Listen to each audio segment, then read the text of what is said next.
स्वागत है आप सभी का मिलर टाइम्स में। मैं हूं आपके साथ शानशकर।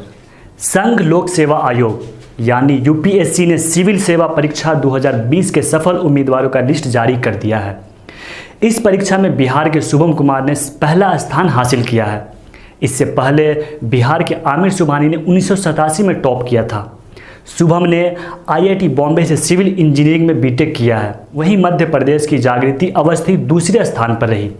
देश के सबसे बड़ी परीक्षा में मुस्लिम समाज के भी 31 उम्मीदवारों ने कामयाबी हासिल की है।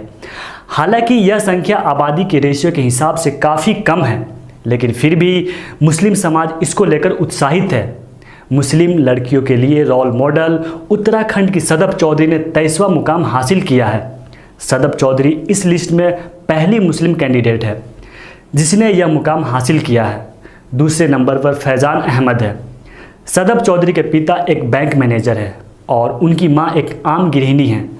कहा जाता है यूपीएससी की तैयारी आप बिना कोचिंग लिए नहीं कर सकते, लेकिन सदफ की कामयाबी इसलिए भी आश्चर्य पैदा कर रही है कि उन्होंने इसके लिए कोई कोचिंग नहीं लिया और घर पर रहकर ही सारी तैयारी की।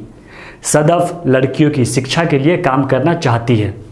यूपीएससी में पास हुए 761 उम्मीदवारों में से 31 मुस्लिम उम्मीदवार पास हुए। 31 मुस्लिम उम्मीदवारों में से 25 लड़के तो वहीं 6 लड़कियां ने सफलता हासिल की। हालांकि इस साल यूपीएससी पास करने वाले मुस्लिम उम्मीदवारों की संख्या में गिरावट आई है। 2019 में यह संख्या 44 थी, इस बार मात्र 31 रह गई है। जिन लोगों ने इस बार यूपीएससी का एग्ज़ाम दिया और सफलता नहीं मिल पाई, उसे निराश नहीं होना चाहिए।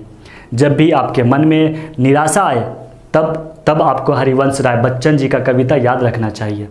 वो कविता इस प्रकार है, असफलता एक चुनौती है, स्वीकार करो, क्या कमी रह गई देखो और सुधार करो। जब तक सफल न हो नींद चैन को त्यागो तुम, संघर्षों का मैदान छोड़ मत भागो तुम। कुछ किए बिना ही जय जयकार नहीं होती, कोशिश करने वालों की हार नहीं होती। दोस्तों, इस वीडियो के बारे में आप क्या सोचते हैं कमेंट बॉक्स में जरूर बताएं।